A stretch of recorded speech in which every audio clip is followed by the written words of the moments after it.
L'origine de ce diplôme renvoie aux années 1970, où un certain nombre d'universitaires, humiliés de voir les principaux cabinets d'avocats et de conseils juridiques recruter leurs collaborateurs ailleurs que dans l'université, ont décidé de mettre en place et de développer dans l'université une formule pré-professionnelle, et ça va être ce diplôme qu'est le DJCE.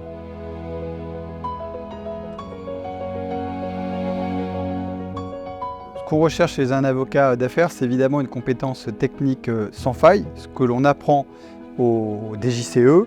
Et également, on nous demande de raisonner en stratège pour accompagner le client et être en mesure de lui offrir toute une palette de réflexions stratégiques pour l'aider à mettre en œuvre ses projets.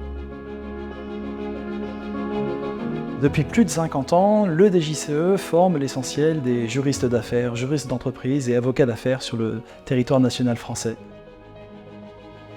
Le DJCE m'a permis d'intégrer rapidement un cabinet d'affaires. Je voulais être fiscaliste et j'ai tout de suite été recrutée par le cabinet FIDAL, le cabinet dans lequel je suis associée aujourd'hui.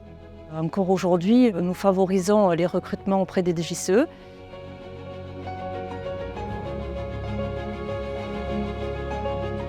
Tous les centres DJCE convergent au mois de juin de l'année de Master 2 à Montpellier pour un approfondissement dans les différents thèmes droit de l'entreprise, fiscalité, société, et un nouveau diplôme vient sanctionner la certification acquise. Le gros avantage de la formation du DJCE, c'est non seulement de donner accès aux étudiants à des professeurs de premier plan, mais aussi à des praticiens de très haut niveau. Il y a un vrai esprit DJCE, à la fois en termes de raisonnement juridique, à la fois en termes de méthodologie de travail.